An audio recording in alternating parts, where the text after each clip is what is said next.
We are live. See, I didn't scare you this week. See. Hold on. You're muted. Okay, go ahead, Joe. Go ahead. I was prepared. I thought I was prepared until I realized I was muted again. So, well, see, we're already off to a great start. I hit the wrong intro.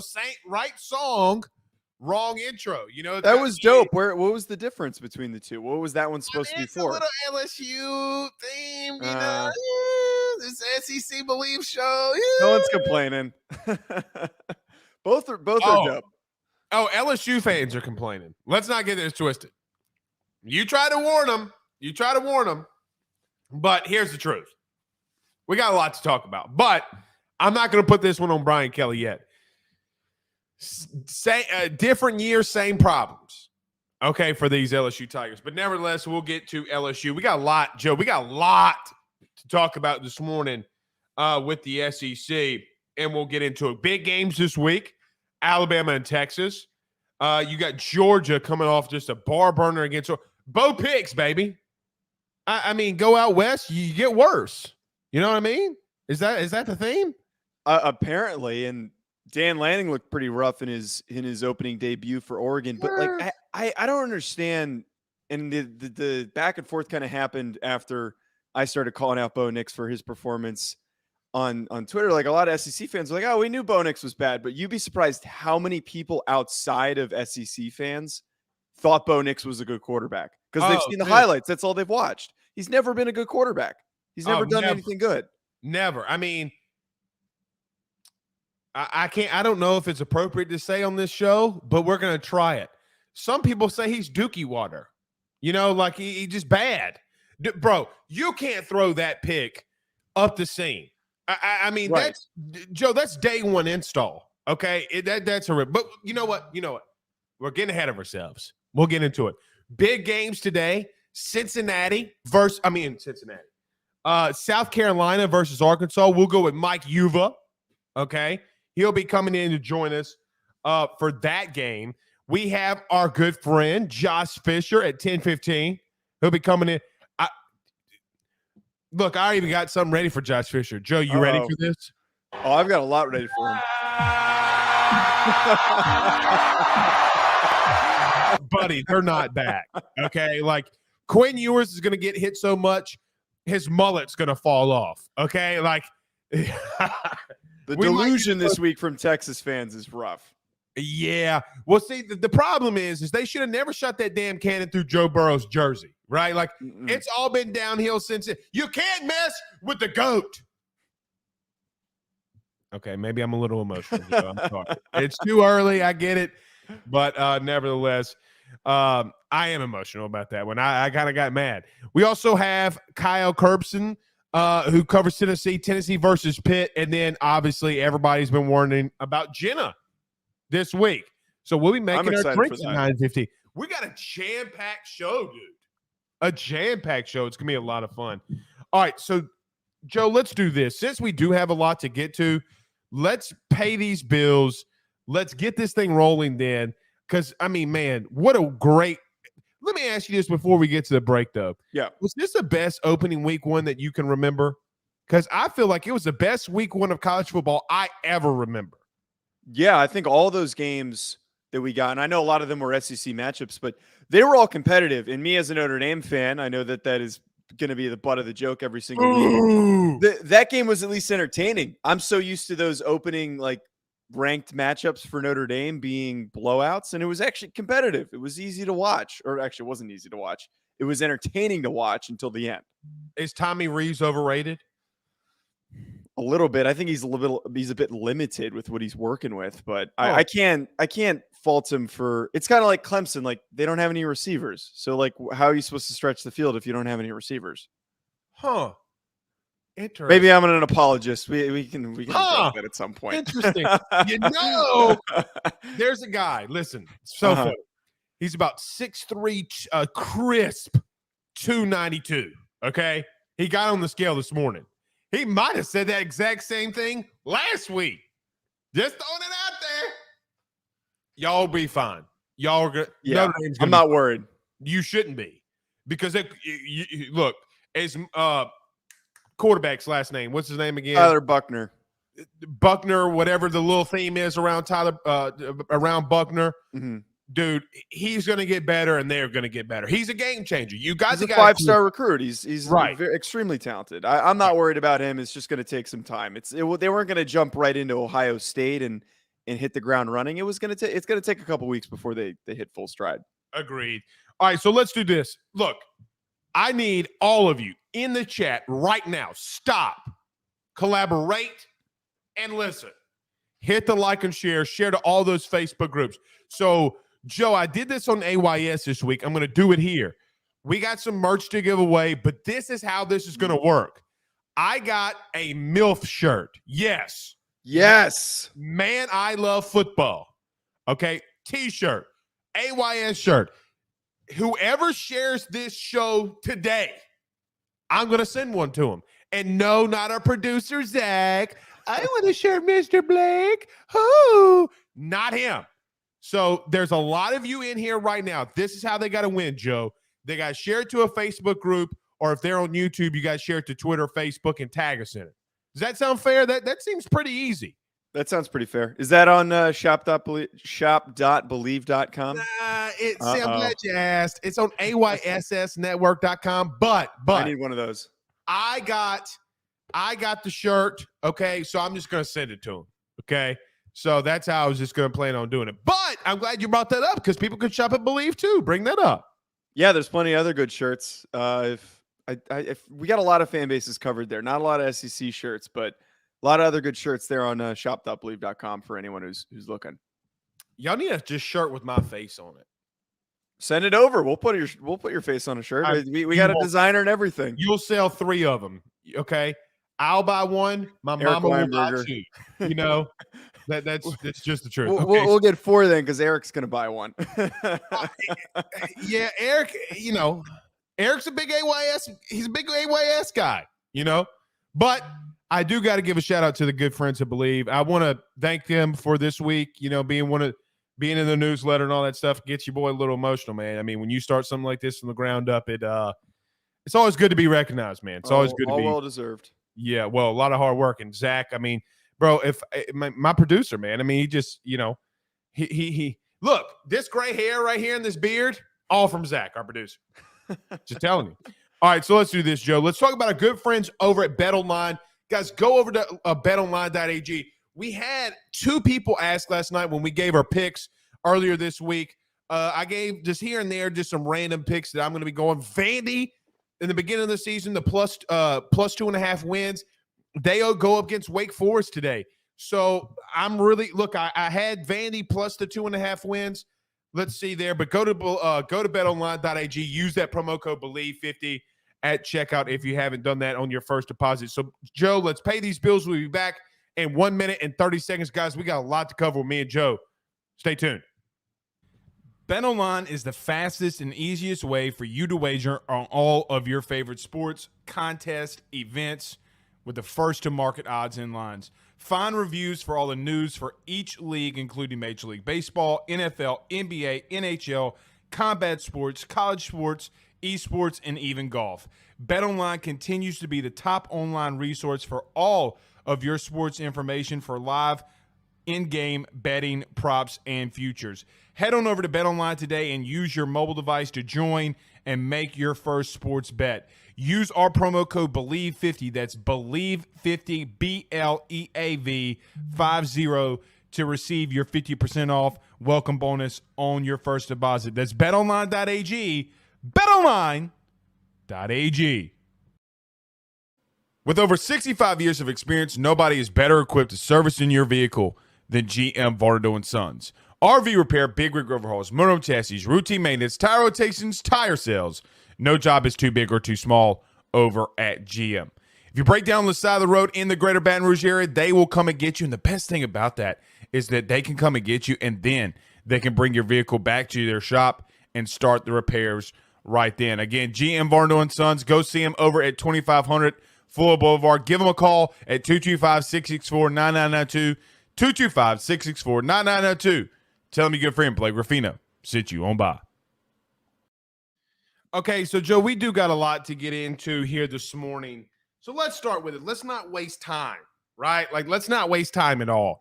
Last week, week one, and like we just talked about and we just mentioned, I think was one of the best week ones that I'd ever remembered and I'd ever seen. Ohio State, Notre Dame, Florida, Utah, LSU, and Florida State. And then you wrapped it out with Clemson and Georgia Tech, but a lot of great games in between there. You had Cincinnati and Arkansas. Georgia came out and absolutely curb stomped Dan Lanning and the Oregon Ducks. So let's start there. Joe, I got to be honest, I think Georgia's best team in the country. I honestly believe we're going to see, as this season goes on, Staquavius Bennett with the new hairdo. Buddy, they're more complete. And I know that their defense was stellar last season. I know that they had a lot of draft picks. But when you I get so angry sometimes when people trash on Stetson Bennett because it kind of gets to a point where you could be a good college quarterback and not a pro prospect. I think that they're the best team in the country. I think they're more complete than a season ago, which should scare everybody. Last week when you saw Georgia and Oregon, what were your thoughts? Yeah, what you just said, that Georgia is far and away the best team in the country. You saw every single level of the field that they were dominating. Stetson Bennett playing, slightly above average is enough for them to explode offensively. They've got that whole grouping of tight ends with Bowers, Gilbert, and in Washington. And then on top of that, like, you've got so many running backs that you can go to. The amount of 5-stars that are littered on that offense and that defense, they're prepared to knock the hell out of everybody. And I honestly, I look at, not to jump ahead too much, but like this Texas versus Alabama matchup, ironically, I don't see that as Alabama versus Texas. I see that as Alabama versus Georgia, their opportunity to prove that they're the number one team in the country going up against a recognized program. That they have to counter what Georgia just did in week one. Not only to counter, but they got to get better, right? Like, they got to show something. And I agree with you wholeheartedly. I mean, when you go out against Oregon at a neutral site, and look, it's not a home game, right? Like, teams historically, and we went and checked this out. Teams historically in neutral site games start off slower, not Georgia. Here's what the biggest thing to me was. It wasn't that they ran so well. It's not that they threw the ball so well. It's not that the defense didn't take a step back. The biggest thing for me, the biggest takeaway, is there was a point in time in the game where Georgia had 20 pass plays and 6 rushes, which goes to show me from a season ago that Kirby's like, and Todd Monken, their offensive coordinator, is like, hey, look, Stetson, you've been here, buddy. The gloves are off. And the great thing is they don't do anything special offensively. They're not running some special scheme. They're not doing something spread, RPO, nothing. Bottom line is they line up and say, can you dig it, sucker, like my name's Booker T? Okay, and so that to me, and they're running an NFL pro style offense. Okay, is the bottom line, and they're lining up and beating you. Joe, they didn't take any transfers. They have been the best constructed team that I can remember in a long time in back-to-back seasons. This feels a lot like USC leading up to when they played Texas, because that team was so damn good and talented. Where was the weaknesses? Well, Texas found it, the perimeter. So, look, Georgia's got Samford this week. God bless the people in Samford. You're going to get crushed. So we'll see. But you did bring up Texas and Alabama, which we'll probably spend a lot of our time on this week because it's the marquee game. Texas versus Alabama. Look, I like Josh Fisher a lot. They're going to get clapped. So I'll kick it off to you first. What's your thoughts on this Texas-Bama game? Yeah, I think saying getting clapped might be a little bit of an understatement. The future SEC 13 rated show here. Yeah, we can't properly and appropriately use the words to describe what is actually going to happen today. And I actually have a bet on the line with Josh and Alex, the other producer, that if Texas somehow wins this game, I have agreed to get a Longhorn tattoo on my ass. I am that confident that it's out on Twitter. I have posted it. I am not denying that, and I have agreed. And per Eric, my boss, that if Texas wins, I will live stream me getting this tattoo on my ass. I am that confident that Alabama is going to kick the crap out of Texas. There is such a vast difference in the quality of these two teams. This isn't like last year where it was Texas A&M that was able to upset Alabama. This is so different. There are some really nice playmakers on offense. You got Quinn Ewers, you got Xavier Worthy, you've got Bijan. They're nice playmakers. That offensive line is a mess. That defense is full of nobodies. I don't understand how you can logically put together a formula for how they win that football game.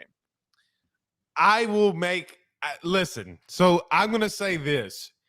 If I'm you, okay, I'm like rolling all kinds of tides. Okay, that is just amazing. I love when. So what happens if Bama wins? Does Josh and them have to do anything? No, I'm that confident. I'm that confident that like I don't need anything. This is all for pride. I'm so just for bragging rights, so I can show up on Monday and I can happily, give a nice horns down in our Monday morning meeting. Oh, dude, can I just be in there for like 5? It's Monday morning. Oh yes, like I'll get you the link. Just remind me. I will get you in. All right. I'm dead serious because I'll come in there. You know me. I'll come in there laughing my ass off. I mean, look, the bottom line is this. I think Bama's pissed. Okay. And look, this, what's ironic about this? This is only the third Power 5 program that Nick Saban has played on the road since being at Alabama. That is interesting to me. That shows you how much control he has over this program, over the SEC, scheduling, all that stuff. But it's not going to be enough. Look, Quinn Ewers, although I think has flashes of extreme talent, like I said earlier, his mullet's going to get knocked off. When you got Dallas coming on one end and Will Anderson coming on the other, you have offensive line struggles. Man, this would get bad early. Here's the only thing. I wonder if Sark knows how to keep this game close early. Like, does him being in meetings with Nick keep it close? Because, and I don't think that it will, but I am interested behind that. Now, Texas has some athletes, but I think Bama, like you mentioned, if you go out here and you beat Texas by 40 in their home stadium, it's going to be something, man. It's going to be really something. I don't think that they can start Bryce Young. I don't think that they can start this running game.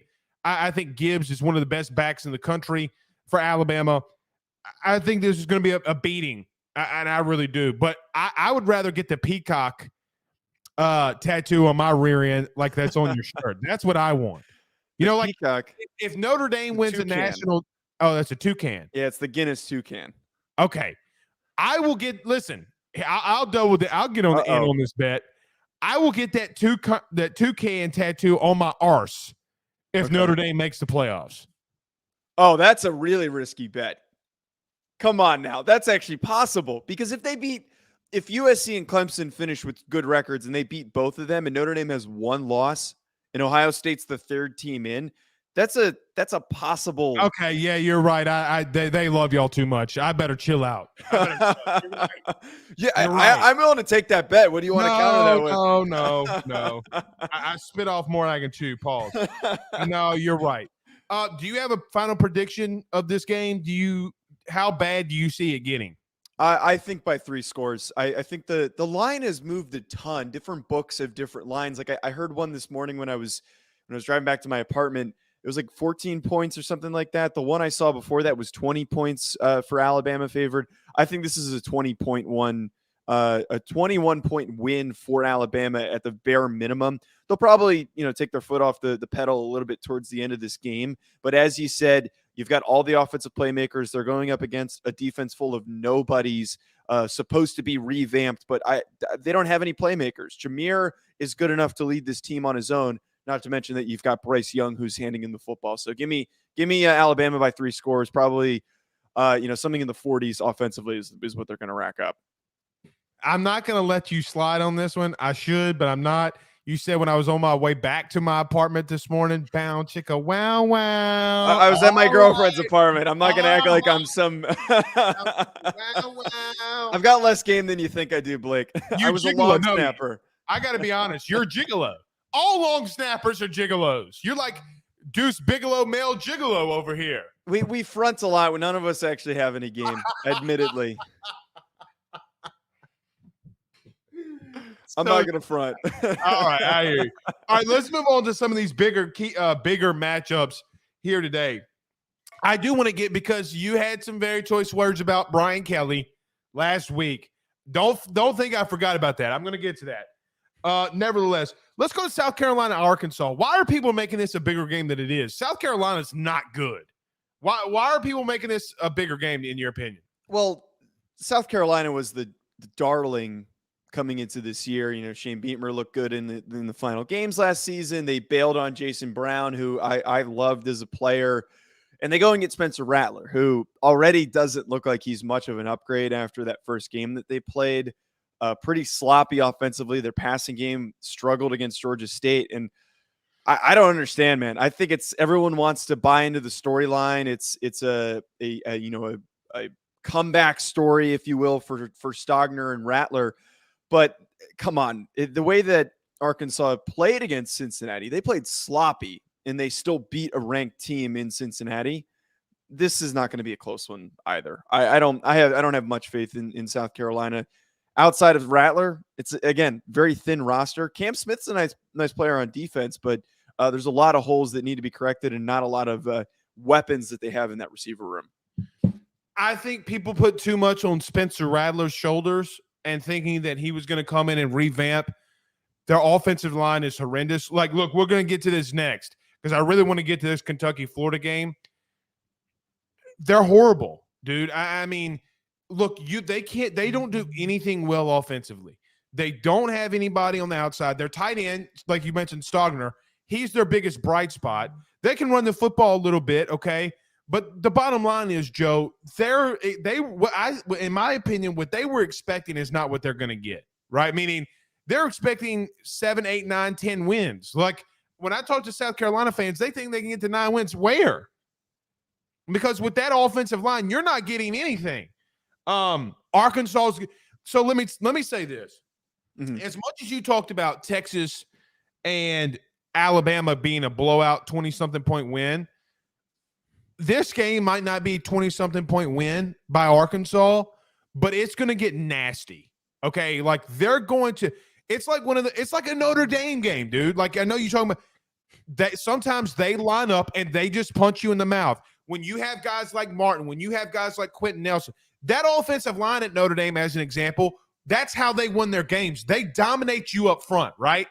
Arkansas is going to absolutely obliterate them. They got playmakers defensively. Drew Sanders comes from Alabama. I told people all season that kid's just a dude. Then you got Dwight McGlothern, who's another dude. I think this one gets out of hand early. That's just my opinion. I think that Arkansas is going to be way too much for them. Yeah, I think that's a really realistic outlook. And I was trying to figure out what you meant by a Notre Dame game, but I agree with that sentiment. This is the best offensive line in the SEC right now. Ricky Stromberg is a dude. I love watching him play because he's athletic. He moves really well. And then all the guys around him, he brings them all up. They don't need to, open up the passing game to win this football game. They can just hand the ball.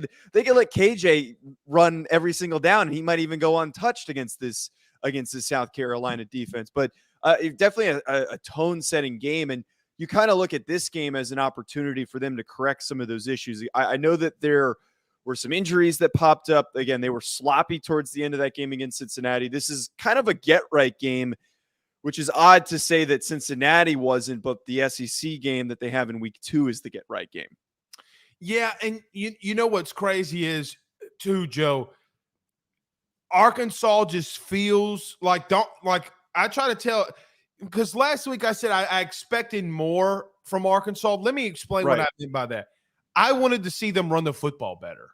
Okay, like I thought that they would dominate a little bit more. Running backs miss some wide open holes. I think that they get corrected. The only thing for South Carolina, though, I mean, holy Beamer ball. Like if I'm Virginia Tech, I'm like, what are we doing? Okay. But look, as LSU got proven last week, special teams, Joe, all offseason, we always talk about offense, defense, and depth. We never talk about special teams. It's my fault for being a host of a show. That's how they win this game. If there's any way that they can pull it off, you got to get a couple more blocks. You got to get a punt return. You got to do something on special teams to get this win and get momentum on your side. All right, the biggest game of the week, in my opinion, outside of Alabama and Texas, UK and Florida.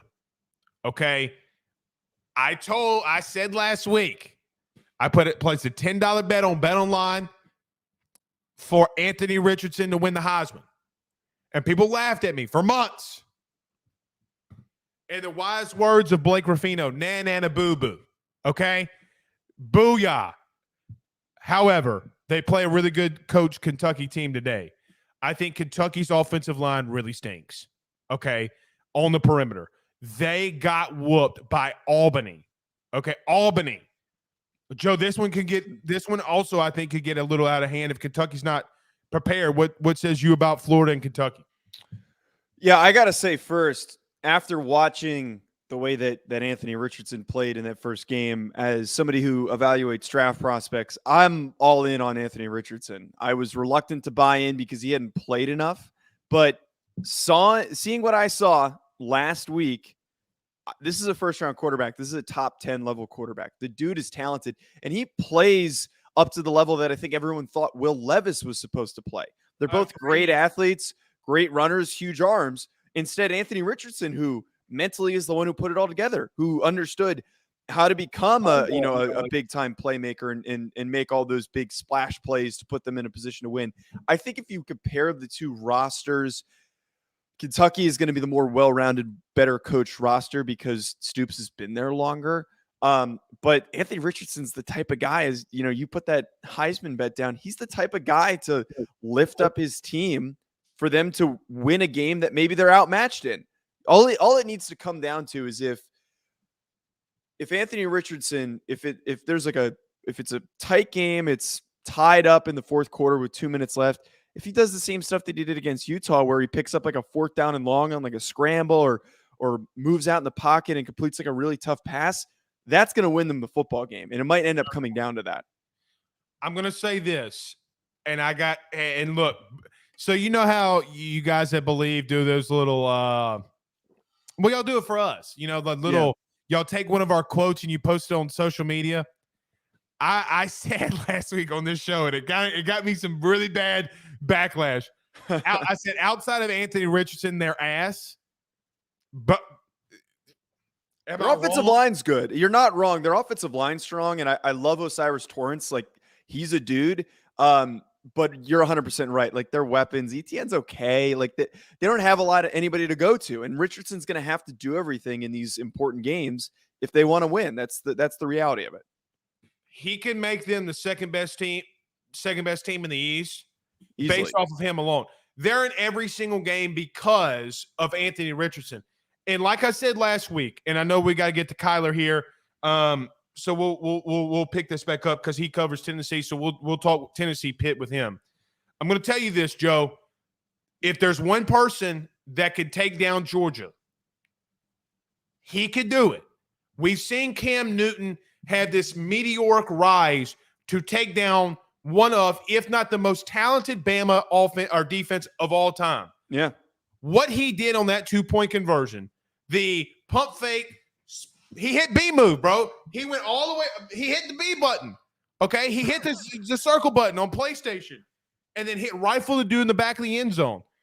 Not a lot of dudes who can do that. There's nobody. Listen, I do that.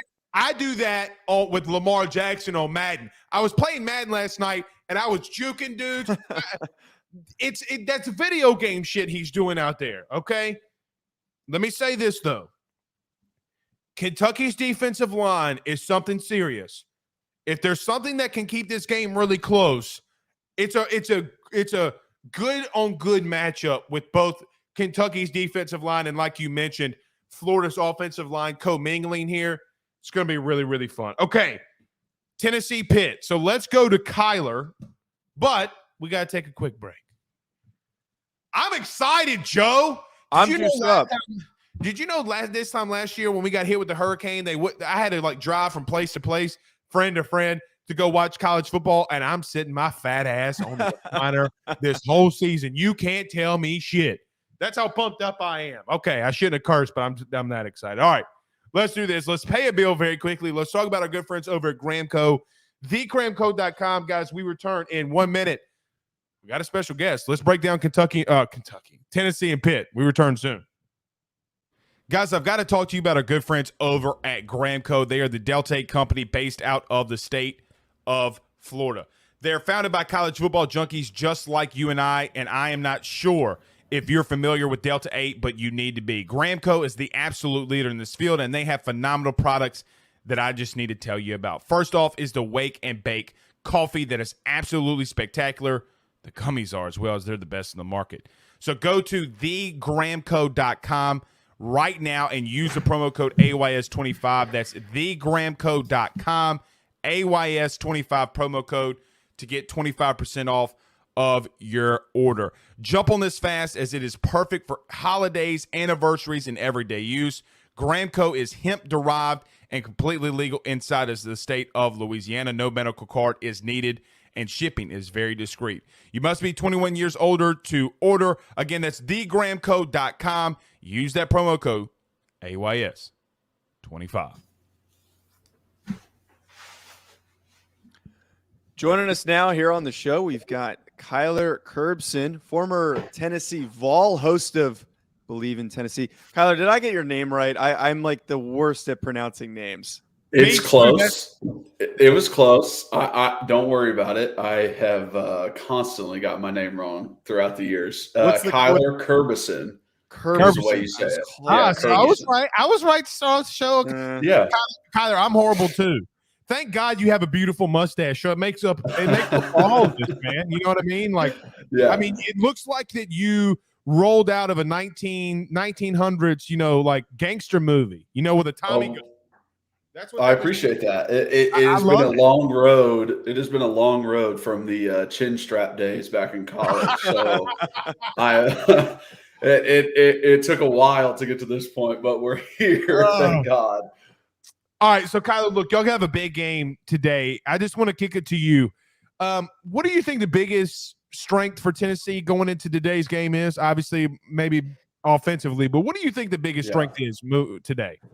So, I mean, I would obviously say offensively, our defense is seen as the weaker side of the ball for us. But specifically on offense, I think our run game is going to be our most important factor in this game. Everyone talks about the pass. Everyone thinks about the pass when they play us because you see those explosive plays. But a lot of those big explosive plays are play action passes.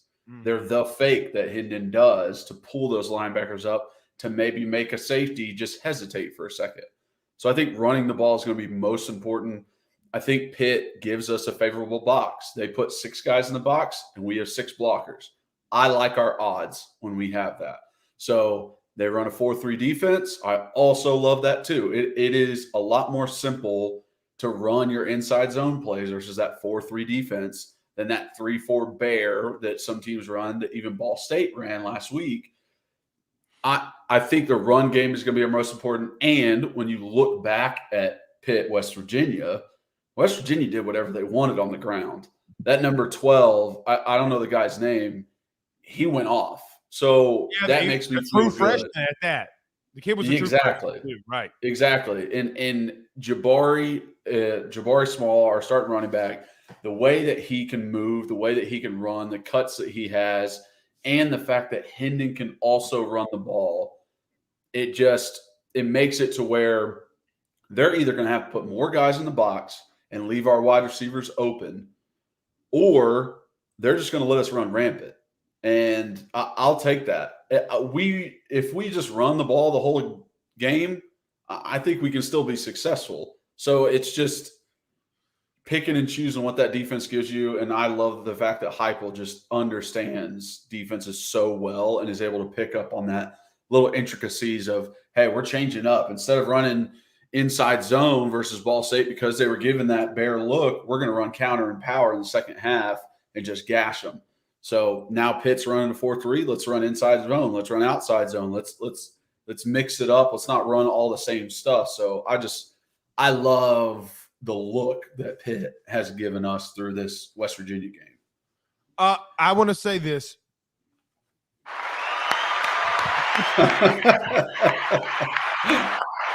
Thank you so much for deliberately telling the viewers that listen to my show every week, every day, what they don't believe me anymore. Thank you so much for the 4-3 breakdown. You're welcome. Whatever you say next is probably going to happen. You're like the SEC Jesus at this point, in my opinion. Thank you so much for explaining that. Joe, we kick it over to you. Well, I want to ask you about Hendon Hooker. So I've been a really big fan of Hendon Hooker. I think he's been really undervalued. There's been all this hype. I was just saying, I don't know if you heard when you hopped in, that everyone hypes up Will Levis as a prospect, but I think Hendon is further along. He's older, but he's a lot more further along. Having a guy like Hendon Hooker as your starting quarterback, like, what does that do for you offensively? Like, what does that help, having someone who's so experienced? I think he's like 24 years old. Like, how much does that help a team with a good head coach to lead your offense? Well, honestly, the fact that he is almost to a full year under Heupel now as a starting quarterback, it makes me feel amazing. The connection between those two, because really, when we saw Hendon come from Virginia Tech, it was like, okay, this guy can run a little bit, but he hasn't really got the passing game down yet. I don't know if he's going to be a great guy, which is why Joe Milton started the season last year. Yeah. Hendon was just so unknown.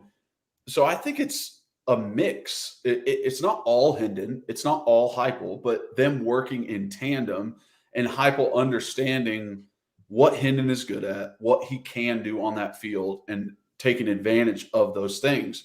So it does make me feel great that we have a solidified starter going into the season. Because let me tell you guys, last year, I went to a spring practice before last year started, and it was sad. It really was. I couldn't believe the amount of guys we had lost, the depth that we just did not have, and that I was scared for the season. I picked us to only win 5 games last year because it was just everything was unknown. This year, knowing your starting quarterback, knowing you pretty much lost only 3 guys on offense. You lost 2 guys on defense. There's not a lot of turnover. It's almost all the same team. Right. And that in and of itself just gives you confidence as a player, as a coach, and as a fan when you're going into that season. That's why people are picking Tennessee to finish second in the East, not Florida. I heard what you said about Anthony. I do not agree. I think he is good, but I don't think he's that good. I'll just say that. I think as much what as he you did great for yourself, you completely tore down. We're like in Sodom and Gomorrah now. I put you so high on the pedestal. Now you just turn everything down.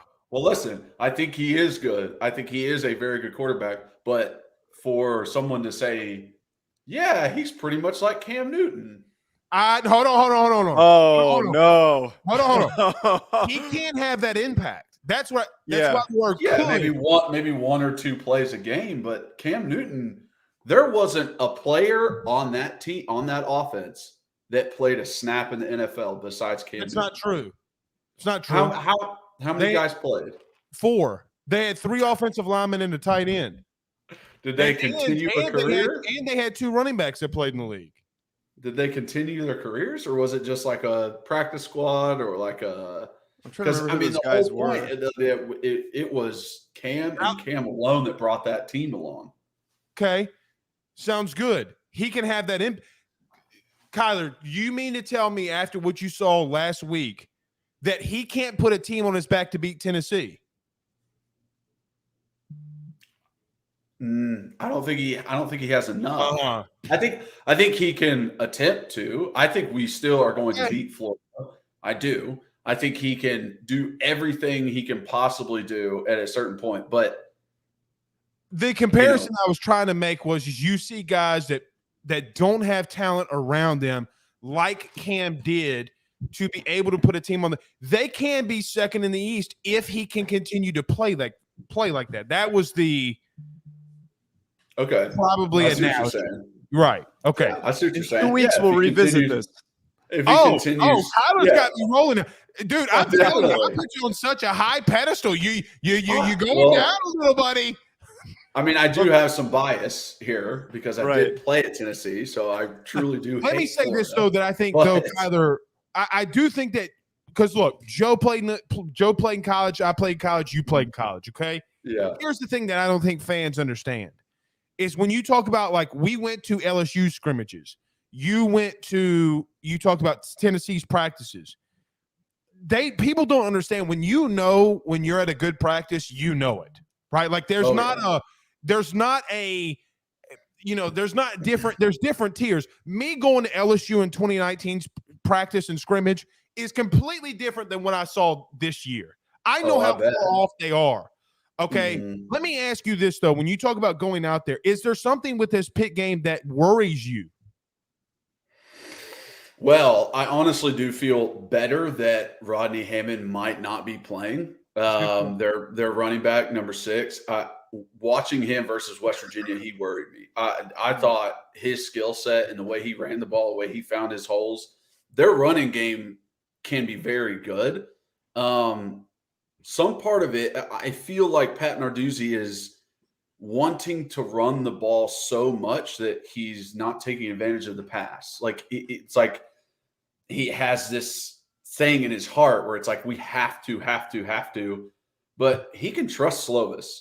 Slovis threw for over 300 yards last week and looked really good. Looked like his freshman year at USC, and that is almost like, hey, if they can really take advantage of the passing game and Slovis and his abilities, that could be detrimental to us because our strength right now and what it's seen as our strength is our defensive line and getting pressure, our defensive ends especially. And if they're able to throw the ball around and protect with 5 or 6 guys up front and have wide receivers running, then, I mean, honestly, they could take advantage of our defense. So that's, I would say, what scares me the most is the defensive side of the ball and that passing game, because you get those big explosive plays that can, I mean, talk about demoralizing for a team is big explosive plays, demoralizing for the defense and the offense. I've been in those games before where we score, then they score, then we score, then they score. And it's just like, it's defense, mentally help exhausting. us out, please. Right. Yeah, just get one stop. We can win this game. You guys just got to get one stop for us. That's it. And it really like weighs on you. Well, Tyler, and you start pressing too. Yeah. You start pressing too. Go ahead, Joe. All I was going to say is, I got to ask the last thing I was just curious on. Like, I honestly think that this Pitt team is one of the most overhyped teams in college football. I don't think that ranking was deserved. And while that was a fun game to watch last weekend, like West Virginia, are they really that good for them to just barely beat them? And it's an important rivalry. Is there like some level of disrespect felt by the Tennessee program? Like, I was shocked that they weren't ranked until this week. And then now they're facing off against a team that's ranked higher than them. They're facing a team that they lost to last year. This Pitt team's a quality ACC program, but they are nowhere near as good as the team that won the ACC last season. So is there a level of disrespect felt from this Tennessee team? Oh, I definitely think so. I definitely think the guys in the locker room see the headlines, they understand. Now we are a favorite going into this. So, even though we are ranked lower, I think they do see it like that. They see that, Florida jumped up and way up after one victory. And, everyone was talking about you leading into the season. Everyone was saying Tennessee, they're going to be number 2 in the East. And then you're not in the top 25 to start the season. And then the next week they put Florida ahead of you. All of that is motivational factors. But I agree with you wholeheartedly. I do not think Pitt deserved that ranking. I don't think they deserve to be in the top 25. Like I said, West Virginia is an okay team. I think they played very hard in that game. But Pitt got lucky they won that game. Yes. I mean, that pick 6 was the craziest thing I've ever seen. The ball directly hit that man in the hands. And it just bounced right out. And Pitt got a lucky bounce, was able to just take it back to the house. So if a game is that close versus an unranked opponent in West Virginia that really no one saw having a good season this year, no one saw them as a dark horse in any kind of playoff picture or anything like that, and you got lucky to win that game, and they still scored 31 points on you. I don't know if you're ready for this offense that snaps the ball in 19 seconds, average. In the past 4 games, we've scored over 45 points. It's like, get ready because we're going to score no matter what. You better be able to keep up on your side of the ball. Kyler, thank you so much for joining us, bud. Tell everybody where they can catch all your stuff, all the content that you guys are doing. Yeah, so it's Bleav in Tennessee Football, BLEAV. And you can find us on YouTube. We got a channel there. You can find us on all podcast platforms, Spotify, Apple Music, all of it.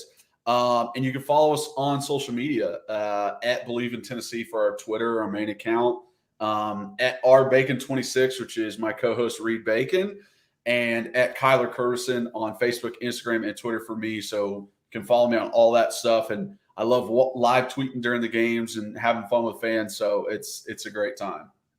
Word to the wise. Before I get you out here, word to the wise.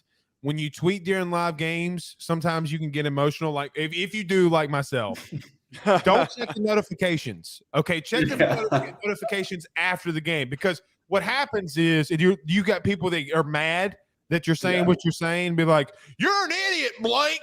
Be like, "Thank you, I appreciate it." Kyler, thank you so much. We'll have you on again later this season. Thank you so much. Definitely. Thank you guys for having me on. No problem. Okay. That is our good friend Kyler. Joe, you ready to double pause? You ready to get drunk, dude? You ready to get drunk? I missed out last week. I'm excited. Okay, well, listen. We're going to go to a minute and 30 break here. We're going to get back to Bet Online and GM Varno and Sons because I got to go get all my shit. Okay, I got to run to the store right quick. I forgot an item again. Jenna's going to kill me. She's going to kill me. I'm not a cherry fan, dude. I don't. Oh, there's cherries in yours? Yeah. Oh, yeah. Yours is way more complicated than mine. I don't think Jenna had very much faith in me, by the way. She gave me like the simplest, like two-step, just two-step. I would have. I got like 45,000 different alcohols. I'm about to get crunk. All right, let's do this. Let's talk about our good friends over at betonline.ag. Guys, go over to BetOnline, Bleav50. Use that promo code Bleav50 and get 50% off of your first deposit. Let's do this. Let's pay these bills. We gonna get drunk next. Stay tuned. BetOnline is the fastest and easiest way for you to wager on all of your favorite sports, contests, events with the first-to-market odds and lines. Find reviews for all the news for each league, including Major League Baseball, NFL, NBA, NHL, combat sports, college sports, esports, and even golf. BetOnline continues to be the top online resource for all of your sports information for live in-game betting, props, and futures.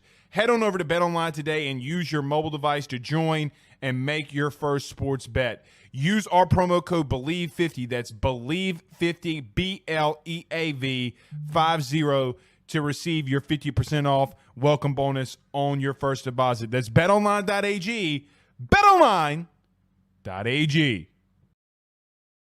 With over 65 years of experience, nobody is better equipped to service in your vehicle than GM Varno & Sons. RV repair, big rig overhauls, motorhome chassis, routine maintenance, tire rotations, tire sales. No job is too big or too small over at GM. If you break down on the side of the road in the greater Baton Rouge area, they will come and get you. And the best thing about that is that they can come and get you, and then they can bring your vehicle back to their shop and start the repairs right then. Again, GM Varno & Sons. Go see them over at 2500 Fuller Boulevard. Give them a call at 225-664-9992. 225-664-9992. Tell them your good friend Blake Ruffino sent you on by. All right, we are joined again by our friend Jenna Duddleton. Jenna, welcome back. How are you? Hold on. You're muted. Hold on. All right, go ahead.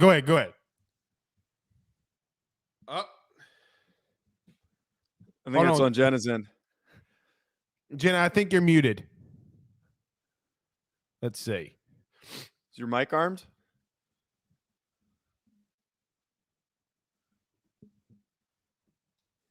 I need some Jeopardy music. Well, we got some little something. But I got the LSU fight song. Jenna, we can't hear you. Hold on.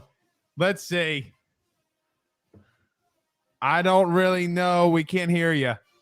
Okay, hold on. We're gonna bring Jenna down, and then we're gonna bring you back up, see if it'll work then. Listen, there's not a lot of things that I get excited for. Okay. Getting drunk at 9 a.m. is definitely not one of those things because I love it. Okay, let's see if we got Jenna back here. Can you hear us, Jenna? No. Nope. Okay. Got some technical difficulties on it. So what's up with your drink? What all ingredients do you have? So as I alluded to earlier, Jenna doesn't have a lot of faith in me to make a complicated drink.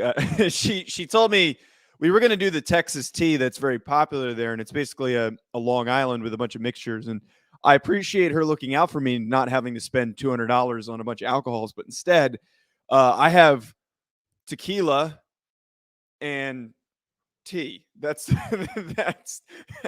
and lemon. That's the mixture that we're going with. It sounds really good. I'm excited for it because I love tea. You know, I love the alcoholic tea. You look like a guy that likes tea. I got like 66 different alcohols. Boom. Oh my God. Is yours a whiskey drink? No. Boom. Vodka. Oh, I love Tito's. Tito's is one of the most underrated. Oh, we're not done. It's like Oprah in this bitch. Boom. Right. We got like 66 different alcohols in here. She wants she wants me to get drunk before 10. And I love every second of it. Okay. Let's see if we got it. All right, Jenna. We got her. I'm in, guys. Sorry about that. I don't know what the hell happened. Good. That's what he said. Anyway, Jenna. You're not even drunk yet. What do we say? I know. I can't help it, man. Listen, I tee Bleav up and he swings, and that's just how this relationship works between he and I, okay? Okay, so look, I'm doing the free trial of Amazon or Peacock, and the first thing that they advertised to me was The Office, and I can't help but watch it. I can't help it. It's the guys. It just you do give Michael Scott vibes sometimes. He is Michael Scott in some ways, Bleav. It's not a bad thing. He's hysterical. What? No, I'm just fucking. That wasn't a negative thing. That wasn't like a. So should I get a Michael Scott T-shirt? Like I'm the boss? Yeah, I think you should. Or you should just put it right behind your head. I don't think that was a negative comment. Oh, yeah, that's a good idea. It's not. It's actually kind of. I want to be Jim, but I don't have the looks. Jenna, let's get this thing rolling though. Okay. Good morning. How are you? I am great, and it's so great to be with both of you. If you're going to miss out on any piece of equipment, I guess we'll say, Bleav, I'm happy it was the cherry and not the like important things. The cherry's more so for like the look of it. So it's not that important. But Joe, we're going to start off with yours first. And I wanted to ease you into the drink making process was kind of my thought. That's fair. So first thing that you're going to do is you're going to take a lemon. Okay? Oh, look at Joe. There we go. See, you were prepared. I'm very happy. Yes. Okay. And then what we're going to do is like, you're just going to take a little, like a lemon wheel. And this is, again, for garnish. You don't need to have this, but again, I just think that you drink with your eyes. So like keep it to the side. Okay. Got one of those. I'm going to be honest. I have no idea what this is called. It's the squeezer is what we'll say it is. Oh, okay? I'm not fancy enough for one of those. That's okay. So you're just going to like squeeze in your lemon juice, or it's just going to be about an ounce of lemon juice. No, I got a seed in there. That's okay. Just, don't, I guess, swallow it. I don't know. Don't. You're setting up Bleav for. I know. I heard it after I said it. I'm sorry. I can't help it. Sorry. This segment started rough. He started saying double fisting, and then here we go. Now we're just getting worse and worse. Yeah. Don't swallow, Joe. Oh God, it's so great. I'm sorry, Jenna. Am I coming off as a bad Southern man? No, I know you mean well, but I also think that because of who I am, a lot of people feel very comfortable just saying whatever the fuck they want to me, which I really appreciate. It's not just you. I say shit to anybody. Well, then that's good. So then I don't know if you're a good Southern man, Bleak. Only you can answer that question. Okay. All right, continue. I'm sorry. Okay. Joe, then take your tequila and you're gonna do like 2 ounces. It's gonna be about like a little over. Bleak, shut your mouth. 2 fingers, okay? Shut your mouth, Bleak. Shut your mouth. I can hear it already. Nothing from me. There we go. It's a little more than 2. That's fine. Oh, that's okay. That's gonna be strong, but that's fine. Oh, I love strong. Okay, as long as you like strong. And then just take some ice and put it in. Oh, I put the cart before the horse. I put the ice in too soon. Okay. So here's a fun fact for everyone listening. Never put your ice in first because you instantly start diluting your alcohol the minute that the liquor touches your ice. Oh, now I didn't know that. I didn't know that either. So never put the ice in first. Always put it in last. And then you're just going to top it off with some tea. Take your little lemon wheel. And then look at how pretty that looks. Got a little mason jar. Yeah, I like that one. Look at that. And then, Joe, you can impress your girl because you got a new drink to make for her, okay? Yes. There's something really sexy about being able to make a drink for a lady, okay? Gentlemen, take some notes. Learn how to make a cocktail. How is it, Joe? This is great. Yeah. Jenna, you set me up perfectly because I'm a big Twisted Tea fan. So anything with like tea drinks, alcoholic drinks, you hit a home run with this. This is fantastic. I love to hear that. And again, I'm a big tea person. I love tequila. I'm not gonna lie, I hadn't heard of this drink before. But Joe, like you said earlier, I did not want you to make Texas tea at like 6 a.m. Like that might have been funny to admit. I like next weekend, can you give me something that's like got 10 steps so we can watch me fumble around? I can do that. We can do that next week, okay? But we're easing you into the race, okay? We're easing you into the race. Well, I tell you what, that's a great drink for. I mean, look, I think it's going to be 92, and it's like in Austin kickoff in Austin. I mean, dude, there's nothing better on a hot day than an iced tea, regardless if it's alcoholic or not. You know. Yeah. And it's just light because again, I think sometimes when you're drinking all day, like we've all been there where you're like, oh my God, like my stomach just actually can't take anymore. Like it's too much, whether it's beer, you get like too carbonated or you get that like beer gut from drinking too much. Or if you have something that's like extremely sugary, you're like, I can't do it. Whereas like this is tequila's an upper. So you're going to stay up the entire time. And it's unsweetened tea, which I know is like blasphemy to Southern people, but it's just regular tea and it's great. Oh, did you buy the unsweetened kind? I bought the sweet pure. Either way is fine. Okay. I prefer unsweetened. That's just like my taste buds. But if you like sweet, do sweet. Again, I got to do sweet. I can't do the unsweet. Drink what you like. Okay, Bleak, are you ready for our Alabama drink? Yes. I hope that I do this correctly. Show me what I need to do. So I will say I had to reach out to a few people to figure out what the like drink of Alabama is because I've never been down to Tuscaloosa. It's on the bucket list. I will go, but apparently the cocktail for tailgating is a Yellowhammer, and I tried it a few days ago and was like genuinely shocked at how delicious it was because it looks like a clown of a drink, but it's so good. So we're gonna make it together. Okay. So, you are going anything with a drink and a side of meth in the state of Alabama will suffice. Okay? Just have their side of meth. Okay. And no teeth and a sister. That will do good too. But continue. Okay. I once had no teeth, but we'll get into that story a little bit later. Okay. Not for the reason that people in Alabama do. Yeah. Okay. So you're gonna do 1.5 ounces of what's it called? Vodka. Sorry. Tito's. And again, it's going to be just about like a little bit over 1 finger.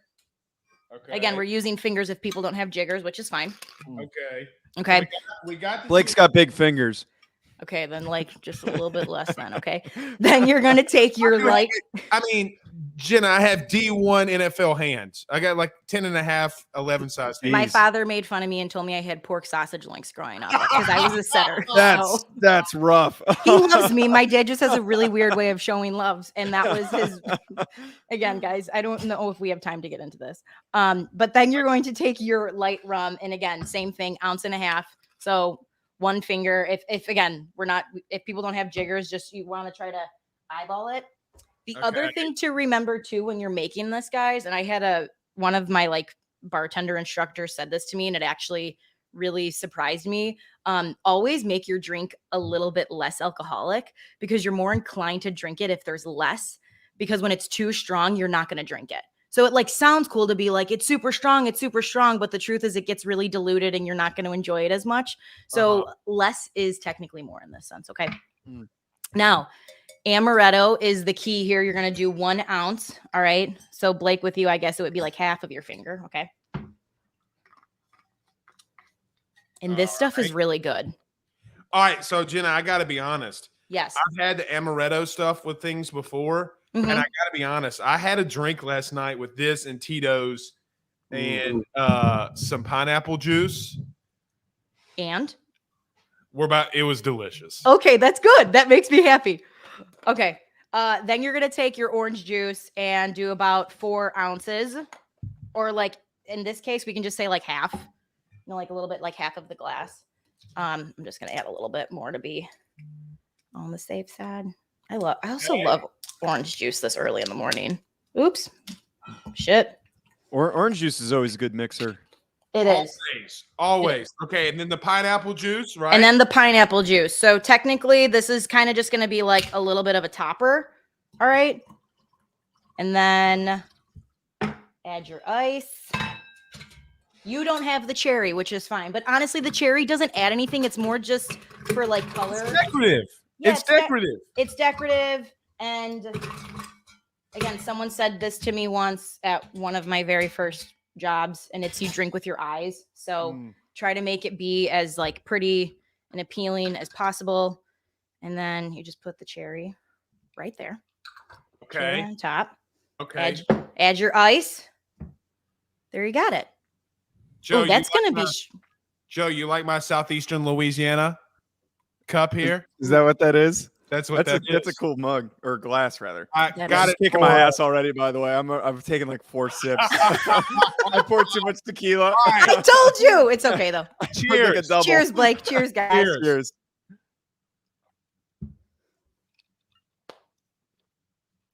Holy shit! It's like a better mimosa. Yes. Yeah. You know, looks like it. This kicks a mimosa's ass. Yeah, and I like bubbles, but like if I'm gonna have something like first thing in the morning, I would much rather have this. Absolutely. Yeah. Was this the first time you made this, Jenna? This was the first time I made it. So my like genuine reaction when I like made it and then tasted it live, I was like, all right, let's see if it's any good. And I was like, holy smokes, like this is outstanding. And then I chugged it and then got on a meeting later, I think with Bleav. So I know the exact meeting you're referring to. Probably. Look, I'm a mess. I'm like spilling all over myself right now. I don't even care. It's game day. It's game day. Get as messy as you need. We'll get messy. Never mind. I'm not gonna say it. Don't say it. Yeah, come on, Blake. Can we, when we get you out of here? Can you 2 things? Number 1, thank you for the drink. Number 2, what's up with this? You didn't have any teeth. What happened? Oh yeah. So when I was 10, I got into a scooter accident and I flipped over my scooter and lost my 2 teeth. So when you're 10 and you have your adult teeth, they had to put my dead teeth back into my mouth. And eventually they said they were going to turn black or yellow, rot, and decay away. And they did when I was like 18, 19. I know Joe is like mortified at this story right now. So my front 6 teeth are all fake because again, I'm really painting my dad in a great light right now. But he told me that my gum line looked like Archer Avenue, which was just like all the way up and down. And so it was really bad. Again, my dad's wonderful. Dad, if you're watching this, I love you. But yeah, so I know what it's like to not have teeth. And I had the flipper and I had to play with like a mouth guard where I didn't have teeth in it, but they filled it in. And yeah, and then I had a lisp. It was not fun. I would like, yeah, it took me 15 years to get my smile. So Jenna, I'm wincing because you do have a pretty smile though, Jenna. I paid a lot of money for it, so it better be. Jenna, I'm wincing because you had an excuse because you were young. Last year, I rode one of those stupid bird scooters after I had like 7 or 8 beers, and I landed face first off of one of those bird scooters. Like I didn't break any teeth or anything. I was so lucky. I only smashed my glasses, but let me tell you, my face was so bad that I looked like Two-Face from Batman.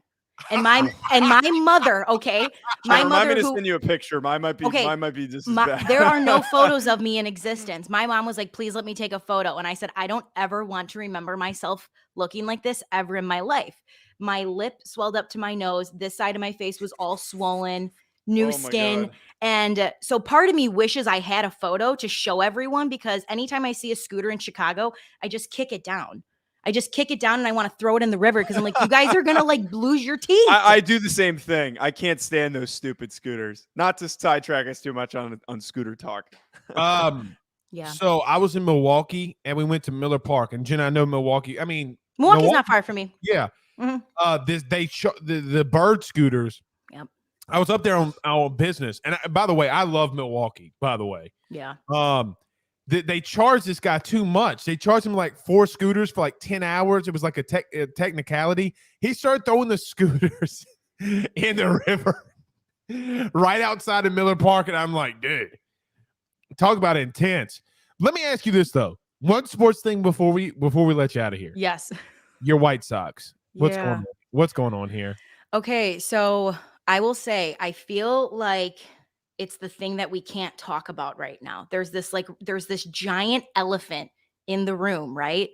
And the giant elephant is that the White Sox have been doing well since Tony has been in the hospital, which sounds terrible. Okay, it sounds terrible to say. And now there's reports that are like, Tony's coming back. And we're all supposed to just be like, stay in the hospital. Let me say this about Tony. He did the same thing when what's crazy. A lot of people are betting on the White Sox now because the last time this happened, they won a World Series. Okay, so when we won in 05, we had, and I remember it as a kid, like vividly, it would have been this time of year right before, we couldn't figure it out, and then we just got hot when it mattered. Right. And right now they're hot when it matters. And so I don't know, there's all these like weird pieces falling into place where it's like none of the guys that were supposed to be in their position are in the positions. So the lineup has been moved around so much right now. But I don't know, like I'm still very cautious of my heart because this team really knows how to mess with me. Joe, are you almost done with that drink? Oh, I inhaled drinks. I'm Good for halfway you. done. Okay. That's not. It was below the camera, so I was like, damn, dude. So Jenna, here's the thing about long snappers. Okay, They're not gigalos, dude. I can tell you that right now. Were you watching the show? Of course, I was watching the show. Wait. I gotta ask the context of that. He seems like a little close to home. Did you date a long snapper? No, I've dated a gigolo though, and you're not a gigolo, Joe. You're not. I don't know what's worse, dating a gigolo or a long snapper. That's a question asked to Chet. Right. Oh God. I love you so much. I'm telling you, Joe, like I feel like I've known you. I've got to know you pretty well in the last 6 months. There's still a lot that I don't know, but I can say in my heart of hearts, I'm you, not. my friend, are not a gigolo. The other Joe, Bleav is. I am not. That I will agree with. Would you date a sinner? Would I date a center? Yeah. Yeah, why not? Hell yeah. See, Joe? Why not? You get all the love. You sound like my roommate. Me?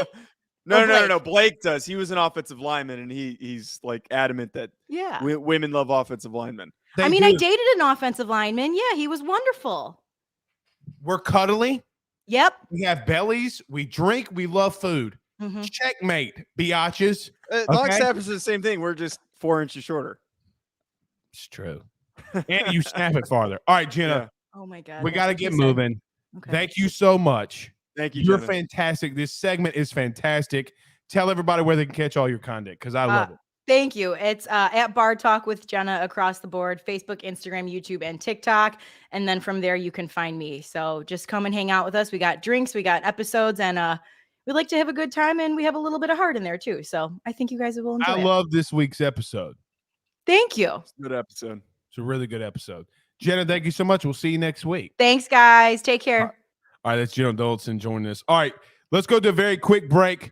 We're running late. We might need to text Josh and tell him, like, hey, buddy, we're running late. Like, Josh can wait. Josh doesn't have anywhere to be. Well, it's kind of like how Texas's offense is going to be running late all day today against Alabama. He's going to kill me. I'm never going to get another guest. All right, let's go to Mike Uva. My dude is back, I think, in New England.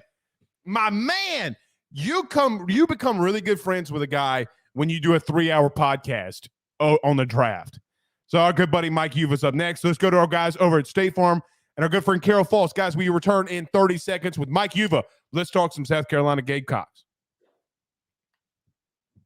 Guys, you might know my good friend Carol Falls and all the great service that he provides over at State Farm. He is your good neighbor after all. But did you know State Farm has surprisingly great rates as well? Along with the great neighbor service, State Farm agent Carol Falls has surprisingly great rates for everyone inside the state of Louisiana. So call him today at 985-395-4300, 985-395-4300 for all of those surprisingly great rates on auto, home, and life insurance needs. Like a good neighbor, State Farm is there, and individual premiums will vary by customer. All applicants subject to the State Farm underwriting requirements. Uva. What's up, fellas? My man, what's up, buddy? What's going on? All right, I got to ask you. Yep. Are you back? Are you back in Boston? So this job came out of nowhere.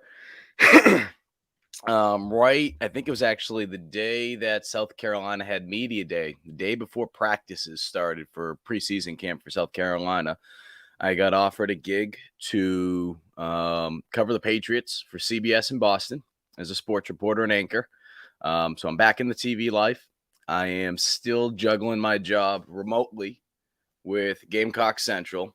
So it is literally go to the TV station, cover the Patriots all day or whoever, and Red Sox, all that stuff. Anchor a couple shows, 3 or 4 shows, tape a couple segments for the next day, come back home. Now it's around midnight, 1 a.m. I'll write a story, do a video, get 3 or 4 hours of sleep, wake up, get caught up on some press conference stuff from the Gamecocks, do some more Gamecock stuff, and then go to work and just do it again every day. So off today, which is great because now I can focus on the Gamecocks. I'll just be doing this remotely for the next couple months up in Boston, and then, fly back to South Carolina when I can. But it came out of nowhere. I couldn't say no to that, man. So I'm covering both the Patriots and the Gamecocks this fall. Well, nobody works harder than you, buddy. Nobody. And congratulations from me and everybody. I know Bleav as well. Congratulations. And I look forward to. Yeah. And we're still doing the Bleav podcast too. What a ham bone. I mean, we're on the Bleav platform, and I'm forgetting that, but we're still doing Bleav in South Carolina with Marcus Lattimore, Nick Klaus, also our co-host. We're going to probably be doing those consistently. We're trying to do those live on Monday. It's just, some bum in Massachusetts is screwing up the schedule for everybody, but hopefully we're going to get that taken care of. I appreciate that, bud. I love the Boston accent. Since you've been up there, it's getting a little deeper. You warned us about this. Like the can you say smart pock? Smart pock? I love it. All right, let's get. Doesn't take much to make you freaking happy, does it? Right. It did. Blake's so easily entertained. But No. Blake, I went to school in New England. Like you did, try to laugh at me over that. I didn't know. I mean, Where do you think the University of Rhode Island is? Okay. Hey, well, let's bring this, Blake. Let's bring it back to the SEC here. So I know that's what we're doing. I'll help a little bit. Last night, after I got off at halftime, I went to my dad's high school game. He's heading into his 39th year of coaching high school football. Oh wow, really? That is the high school that Brian Kelly went to school at, and Which Will high school is that? Muschamp, St. John's Prep, same school that Okay. Bill O'Brien, former Texans coach, Penn State coach, went to. Will Muschamp was there last night to see one of the 4 stars that Georgia Tech is got verbally committed right now. Caught up with Will for a good 10 minutes. What a great guy, just as a human.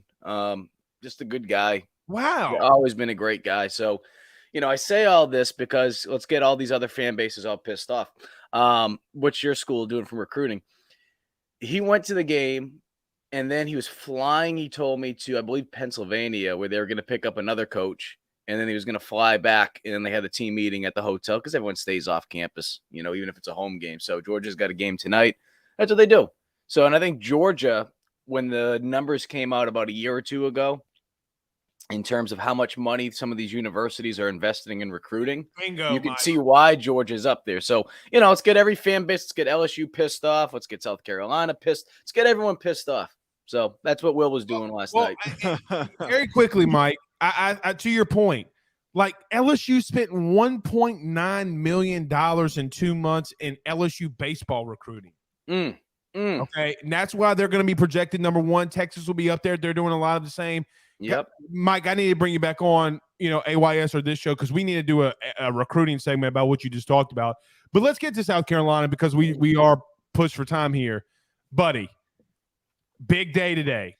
Big day today for this program. Beamer ball, special teams. How do you see this game going? I see them losing. Let's just start right there. Before the season, I had them starting 1-2. I had them starting 1-2, finishing the year 7-5, 8-4 in the regular season.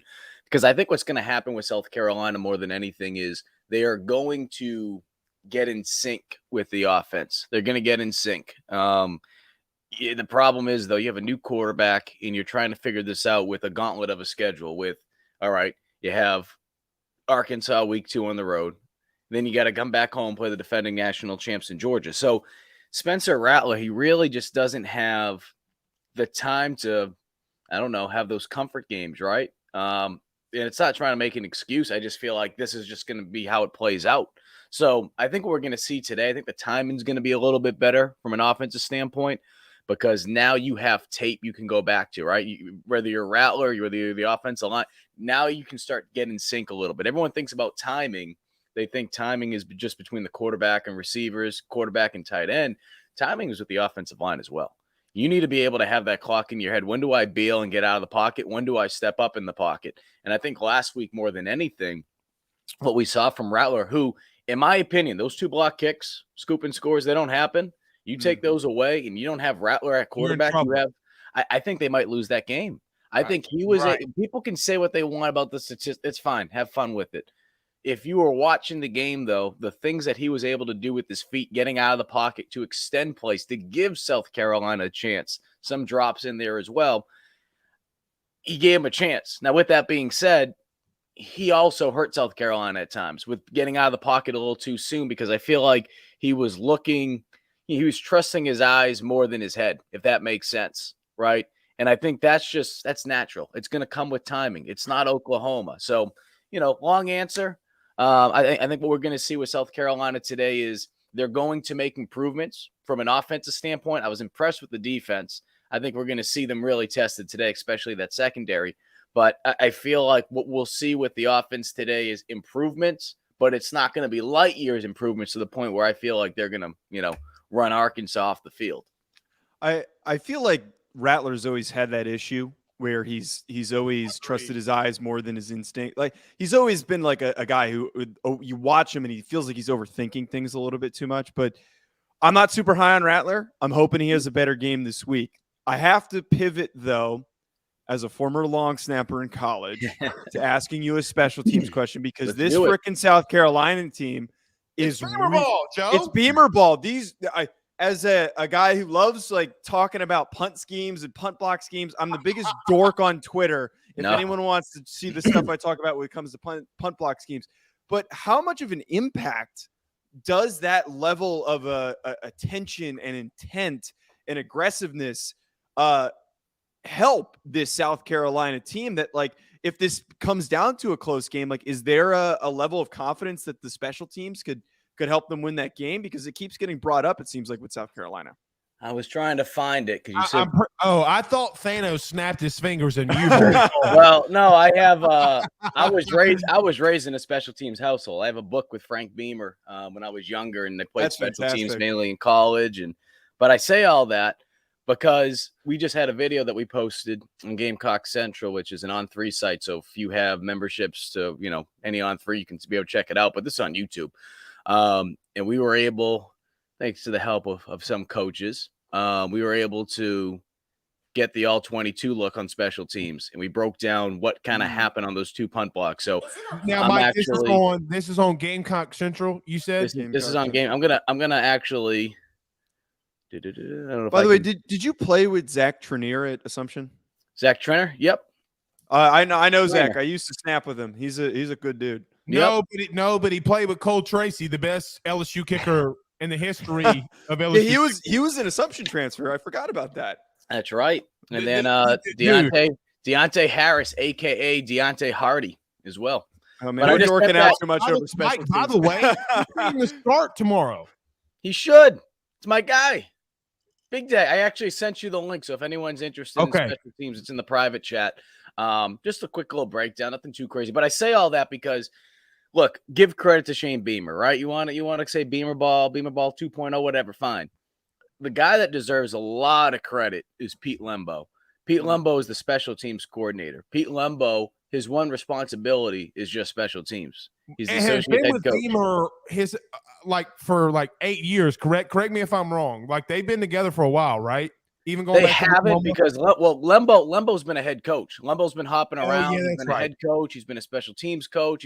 He's been at Memphis. He was at he was at Lehigh back in the day, Patriot League school. Did a very good job over there. He's hopped around. Ball State. He was a head coach there. So the thing about Lembo is I've had opportunities to see what he does from a special team standpoint behind the scenes. It's incredible. Really good guy too. So I say all that because when you have a guy that's just focused on special teams, it helps out a lot. But I think the biggest thing is, and we hear about, Beamer Ball again, like I said, the biggest thing that I've noticed with South Carolina is players truly want to be on those units. And people probably, they saw the Beamer video with him hopping down, looking like he just won the golden ticket to go to Willy Wonka's chocolate factory. They can make jokes about it. That's fine. As a player, if I'm watching that, I'm thinking, shoot, this guy cares about special teams. That excites me. I want to be playing on special teams. So if other fan bases want to have fun with it, have fun with it. Have fun. I've in college, I played, for two different coaches. And that second coach cared about special teams. And 3 guys are in the NFL right now. Oh, no, we just mentioned a long snapper who's a Super Bowl champ. You have an all-pro punt returner, kick returner, and Deontay Hardy, who's going to be starting most likely tomorrow for the Saints. And then you got a cornerback who transferred to South Carolina. Special teams played a big impact. Special teams makes an impact with a lot of these guys playing at the next level. So, guys are doing that at South Carolina. They want to be on that unit now. They want to be. And the crazy thing is, and I put even in that video, the first punt block, they only sent 3 guys to the block point. They weren't really sending too many guys. But they GAS. We call it gas on name. They give a shit. Right. But you know what's going to happen today? I'm telling you right now what's going to happen. Arkansas is going to want to make sure that those blocks are there. And they're going to stay at the line of scrimmage a little bit longer. Yeah, Pittman doesn't mess around. But Pittman's the type of guy that he's not going to let that stuff fly. You watch today. I'm not saying it's going to be a touchdown. You watch today. Josh Vann or whoever's going to be back there in punt returns. You watch. I have a feeling South Carolina's going to have a huge punt return today. So, Mike, let me transition because I think the biggest mismatch is on South Carolina's offensive line and Arkansas's D line. Look, they got after Cincinnati. I think, and Joe might correct me, I think they have 2 guys that are going to get drafted this season. Like when I watch them, I think that they're that good. Is there one big thing that concerns you for South Carolina in this game versus Arkansas? Yeah, I mean, I'd say the inability to run the football, because going into last week's game against Georgia State, they knew that they weren't going to be able to have that type of success. Now, look, is Georgia State Arkansas? Is Georgia State an SEC team? No, but they're a very good Sun Belt team. They're a team that will compete for a Sun Belt title this year, if not finish in the top 2 or 3. So I say all that because the game plan was to attack vertically, attack the sidelines. They weren't able to do that from a passing standpoint. Now you go into a game against Arkansas. You can't be one-dimensional. You can't. And I just think back to last season. The issue with South Carolina for a good portion of the season was teams weren't afraid of them throwing the football. So what do? They would have a safety go down the box, and they'd say, throw the ball on us. We don't care. We're not afraid of you. So I think with the Gamecocks right now, teams aren't worried about the pass right now as much. But if they can't run the football, shoot, why bring an extra guy down the box? Because they're going to become a one-trick pony and want to throw the ball. So why put yourself in that situation? So I think the big thing is you need to be able to establish the run. I mean, it's the SEC, right? Stop the run the football. That's what's going to come down to today, in my opinion. All right, last one from me, and Joe, you can chime into this. Mike, any prediction of score? Do you think how close do you think this game gets, or do you think it gets out of hand? Like, what is your ultimate thought for today? As we're about 30 minutes. No, y'all play a 2:30 game, right? It is 11 a.m. Local time for you guys, right. noon Eastern. So it is in about 30 minutes. How do you see this game going? What's your score prediction? How close do you think this game can get? Well, I had to go back and look at it because I want to make sure I'm saying the same thing that I did for my my predictions that we sent in for work. 27 to 20. 27 to 20. There's an injury for Arkansas. There's an injury in the secondary today for Arkansas. I expect South Carolina to attack that. A guy to keep an eye on. Look, Jaheim Bell, tight end. He can do it all. He's a tight end. He can go play out on the outside. They can throw the ball to him. He took a couple handoffs last week. Keep an eye on him. But the guy that I really, really like, and he did some good things last week, is Antoine Juice Wells. I agree. Wells Jr., a.k.a. Juice. He is a guy that can stretch the field vertically. And if Arkansas is a little banged up in the secondary, and now this guy has a game under his belt already, that rapport is already there. The rapport goes back to the spring because both players were there. Rattler and Juice were already there. I think this is the game. I think this is the game that Juice gets going. But I just don't feel like it's going to be enough ultimately for South Carolina. I think it'll be a rock fight, but I think Arkansas is going to win just because I think South Carolina is not going to be able to be as consistent on offense as they would like to be. But I do feel like we'll see improvements today. Mike, thank you so much for joining us. Tell everybody where they can get all your content, everything you guys are doing. You know how much I love you. No, I appreciate it, man. I don't know how much I love this couch I'm using in my freaking parents' basement right now. We got to talk to them about that. It looks like a couch from like 1982. Now, this is what happens. I'm telling people I'm working remote, and I'm not going to say I'm in my parents' basement for the time being. You know? I got two homes. You know, I got a condo right next to Williams-Brice Stadium, which I bought like 6 months ago. You're living the dream. All excited to be able to walk across to the stadium, and I'm like 1,400 miles away in my parents' basement today. So, you know, the dreams do come true, boys and girls. Hey, well, I do love the memorabilia. The memorabilia, dude, your house, and then this, dude. The memorabilia you have is like grade A. The office in South Carolina, that thing is going to be even bigger when I get down there because I got teammates. You know, we talked about some of the guys at Assumption. They want to send down jerseys, so we're going to frame those up. But yeah, my dad, I mean, this is what happens when you coach almost 40 years. Big win last night. Shout out Coach Uva, 49-14. But I will say this. If you want to follow me, Mike_UVA on Twitter. Again, On3, if you're an On3 subscriber, depending on who you follow, there's certain things that will allow you to go check out other teams. I just don't think you can go on the message board, which is a good thing. We don't need different fan bases going on message boards. But that's where that is. And then we have so much content that's coming out on the YouTube channel because On3 is trying to really take that to the next level. We're doing a post game today. We have a call-in number on that. You can find that on Gamecock Central. That's a free page that'll have that number. So we'll be doing that tonight afternoon. Not tonight. I'm calling right in. after the game. Call in. We put intern Joe to the test. You know, we'll see if he's doing a good job. We got former Gamecock quarterback Perry Orthon with us today. So looking forward to doing that. Thank you so much, Mike. We'll talk to you very soon, buddy. Thanks, Appreciate Mike. you guys. All right, that's Mike Uva. Okay. Josh Joe, and Nancy, man. I know. Well, and we're running late. And so we got to get to Josh Fisher. As you would expect with a Texas fan, the tailgate that he's got to get to is a little more important than watching the game. All right. Okay. Well, look, we'll get to Josh next. Yeah. I got to ask you this question first, though. Yeah. Did you make another drink? Oh, damn right I did. Dude. Hog Savers can drink. Listen, Jenna can get you fucked up within a minute. It happened to me last week, and I told myself I say we have her on first segment. I say that we let the show go off the rails in the first segment. Okay. I got a very disrespectful text from Josh. Uber en route, let me in the cage intern. He called me in. All right, well, let's do this. We got to bring him in. We got to bring him in. Let's get to him. Josh, are you ready? I'm ready. Look, here's the deal, okay? Intern Joe. Hold on. We're back. Yeah, we are. You best believe it. Quinn Ewers coming out party. We're getting dirty today, okay?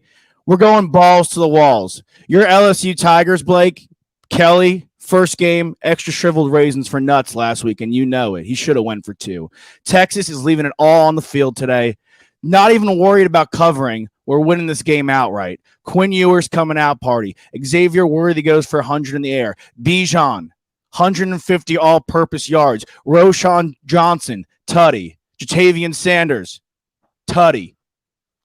Joe DeLeon, bet me if the Horns win outright, he's getting a Longhorn tattoo on his ass, and I will be there when that ink hits his booty. It's on the We're record winning on a the football show. game. Hey, as the great little Boosie once said, you talk that stuff about Brian Kelly and LSU. All right, you ready for this? Yeah. You want to talk this stuff. If you want to run your mouth, you want some gangsters in front of your house, put me on with Joe. I'll do the tattoo my damn self. Love that. There That's we what I'm talking go, about. Blake.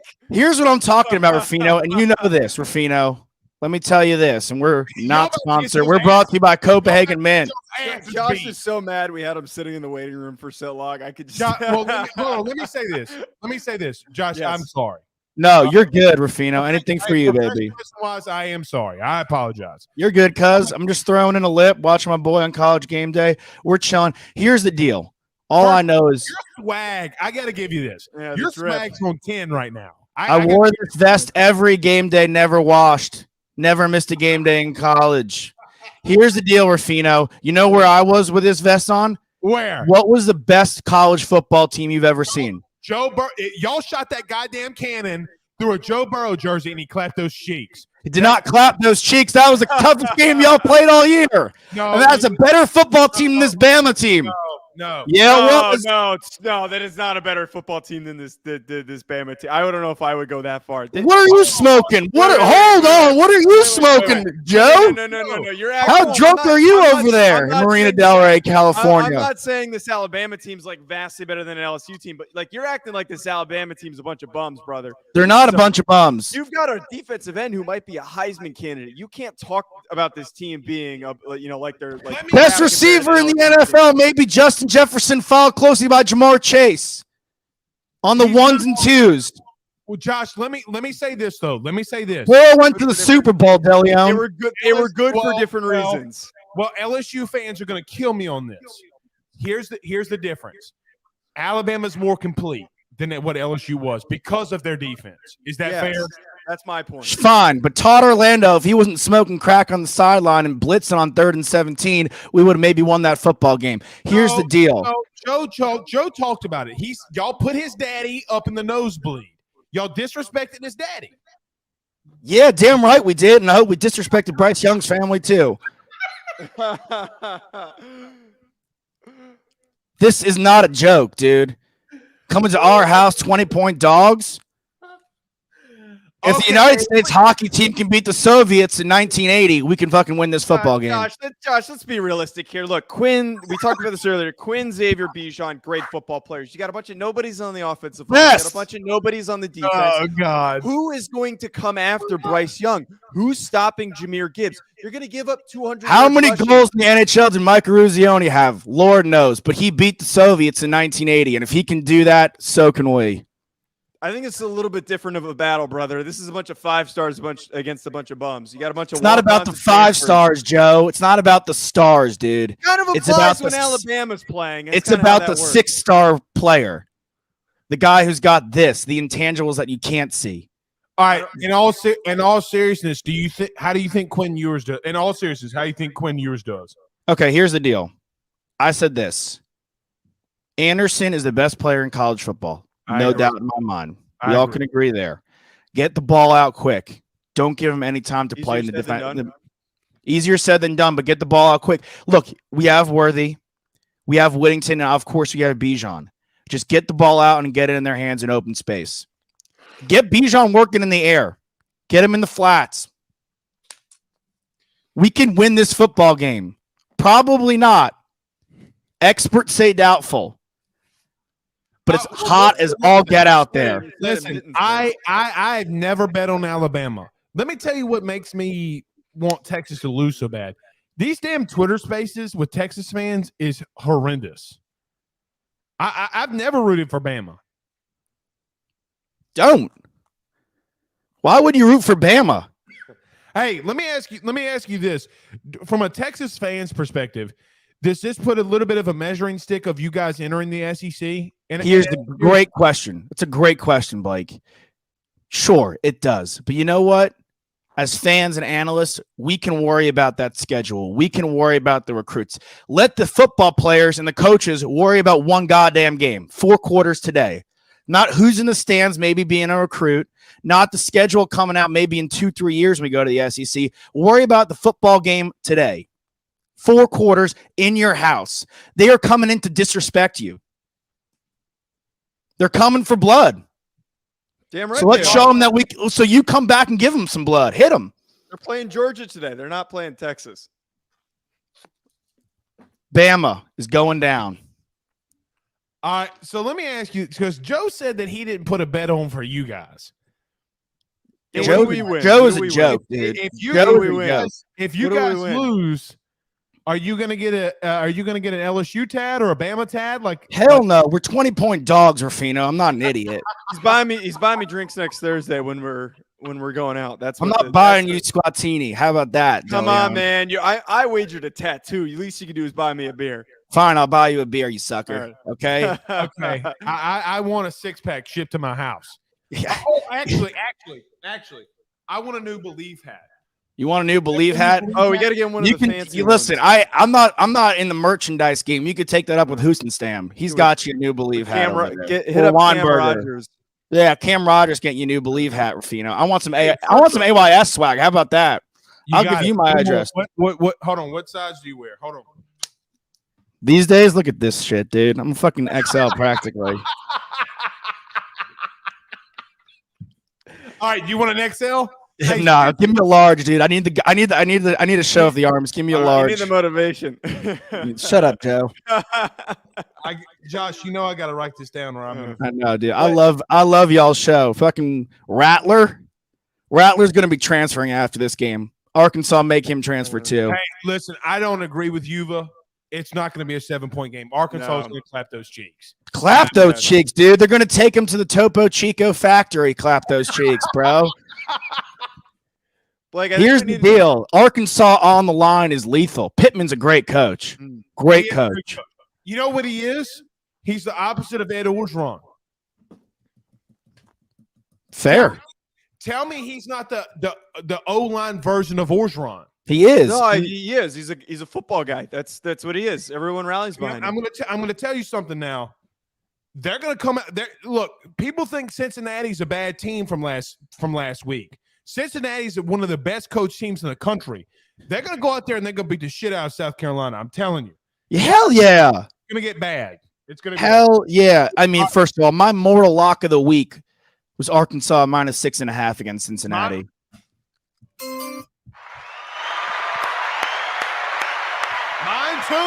Mine too. They're gonna come out there and beat that ass. Oh, what do we have here? Is that a All gas, no brakes, baby. Custom hat. Okay.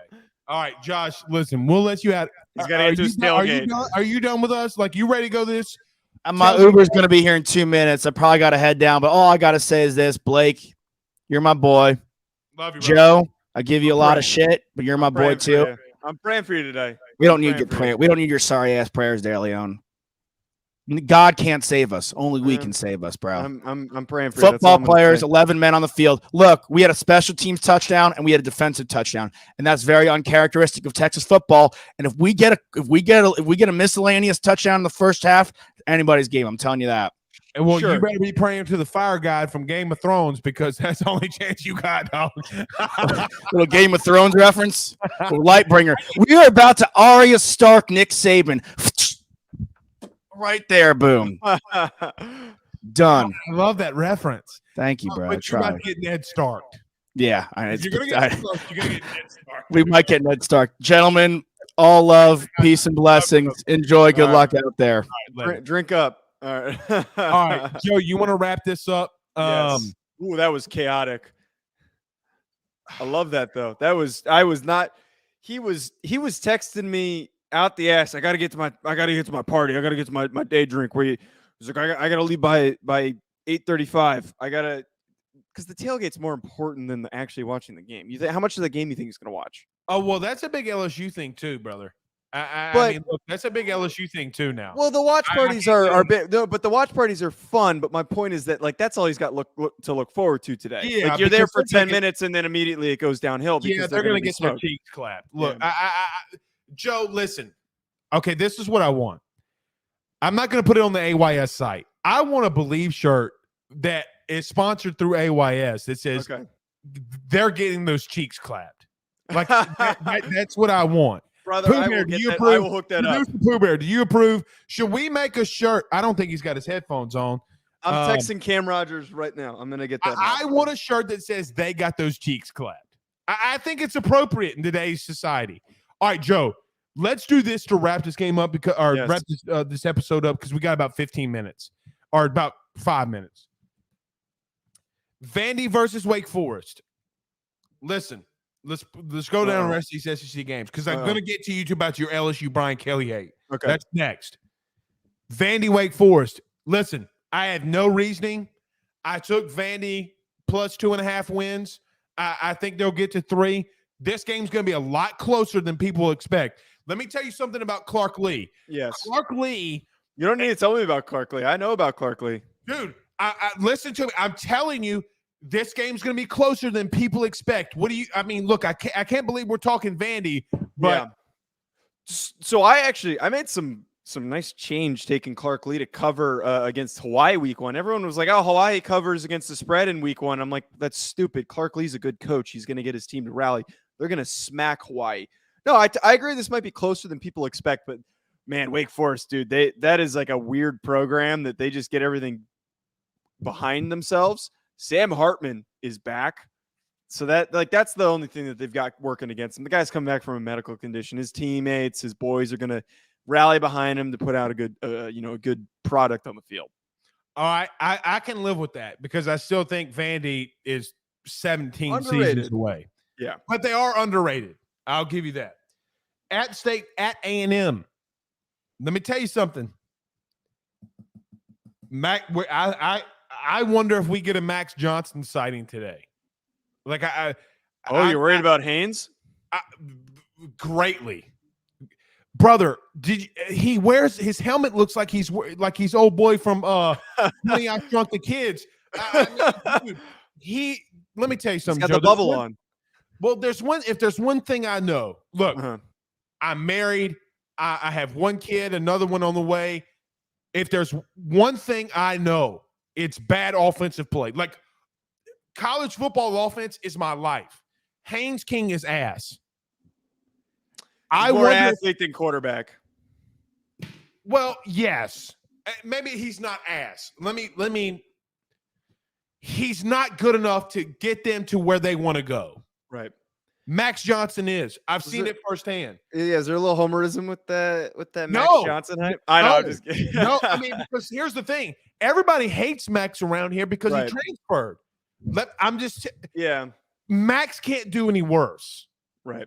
I'm interested to see that. That game's going to be closer than people think. No, I get the sentiment that my evaluation, I watched both these guys because I don't know why this offseason I was bored and I was so intrigued by like quarterback battles. And I pulled up the all-22 on both these guys. And the determination I got was if you want to have a more explosive offense and Haynes looks good, you go with Haynes King. If you want to be conservative and lean on your defense, which they have a really freaking good defense, Antonio Johnson's a dog, then you go with Max Johnson and you just run the football. That's what they need to do. Yeah. Trying to force the ball down the field is not their forte. All right, last one. For the first time in its history, an HBCU and Southern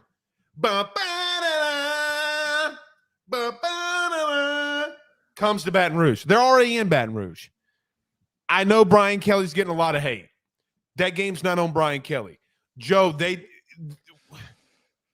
he has to establish. This is more on LSU, dude. As anybody that has covered LSU the most, you can't teach players different things. Meaning, Yeah. Joe, it's the same problem from a season ago. Okay. They come out, they start playing Brian Kelly kind of football. Your All-American drops 2 touchdowns in the red zone. In the end zone. That's not on Brian Kelly. The guys that Brian Kelly brought in are doing better than the guys that Orgeron left. Right. And I'm going to tell you something. The team a season ago, the LSU team a season ago, would not have come back like they did last year. And I think for LSU fans, the way that Brian Kelly managed that last minute, we haven't seen since Saban. Mm-hmm. I'm going to tell you something. Listen, I mean this as much as the Anthony Richardson thing a week ago.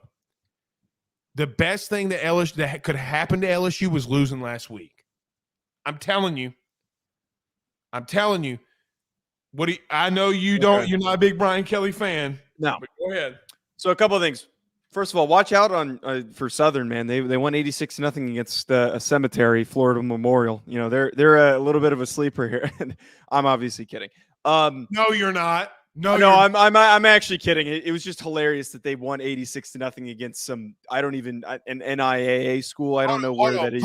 Pooh Bear, our producer, covers the HBCU. Pooh Bear, you ready? Hold on. Pooh Bear. Could a local high school in Louisiana have beat the team that Southern played last week? Yes. Yes. They are literally a 1,300. They have 1,300 students. I mean, yeah, that they literally played a cemetery. Florida Memorial sounds like a cemetery. It's not a football program. I mean, props to them for getting that dub though. It's funny to see. I'm an FCS guy, and I love seeing FCS schools smack around random programs. I mean, it's a little bit of hyperbole, but yeah.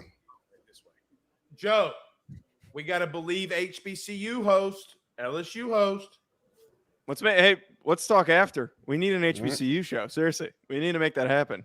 Pooh Bear, let's talk after. Pooh Bear, 15% for your manager. Anywho, yes, Brian Kelly. Blake, I watched too many seasons of Brian Kelly where an important game came up.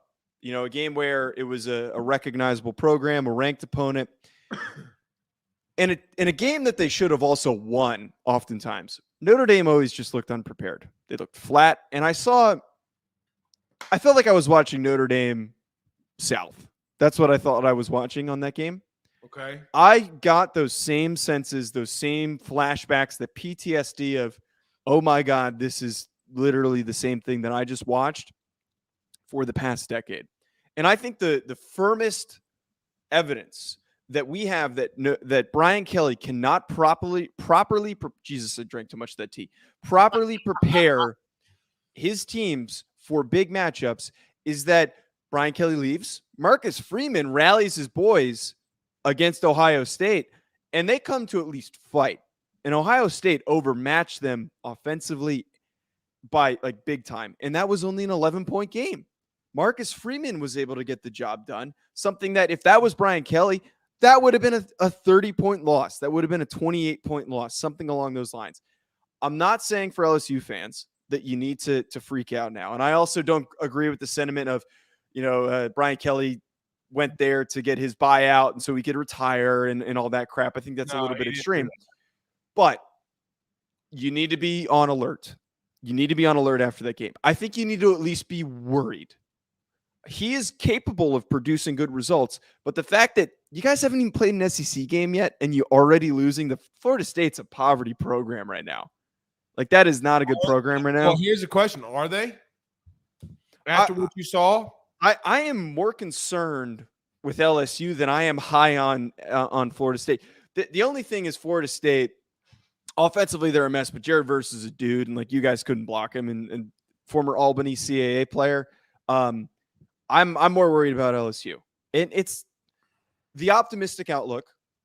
When you bring in a new coach, and like you're talking about, when you're trying to rework things, it's going to take a couple of seasons. As negative as I want to be about Brian Kelly, it's going to take you guys some time. Yeah, listen, he can't fix guys that want to continue to do what they're doing, right? Like, at some point, Joe, and I've said this all week, and we'll end it here. You've had Orgeron, you've had Kelly, You've had thousands of coordinators. You've had thousands of different position coaches. At some point, I call it this is what I call it. You got to gas. You got to give a shit. And I think that if LSU has to give an F, you have to give a shit. Okay. Special teams, Joe, you know this as much as anybody. Yes. You got to give a shit. And I think that the special teams woes is not more on Brian Kelly versus what he was left. Because if you look at what Brian Kelly brought in, so for example, Jaden Daniels, okay, LSU has weapons. LSU has talent. They got to be able to put their nuts down. And Josh, although pissed off LSU fans, and my DM's already being hit up, he's not wrong. Yeah. As your boy said on Major League 2, you have no marbles. You got to go find your marbles. So we'll see. All right, buddy. We have been at this for 2 hours. Love it. I'm drunk. Oh, I'm hammered. All right. Let's get on out of here. Let's go watch some college football. Until then, guys, my name's Blake Ruffino. This is Joe DeLeon. Wait a minute. Are you Italiano? Yes, I'm Italian. I'm not French. I'm not a part of the Louisiana crew. No, I'm not. Are you Italian?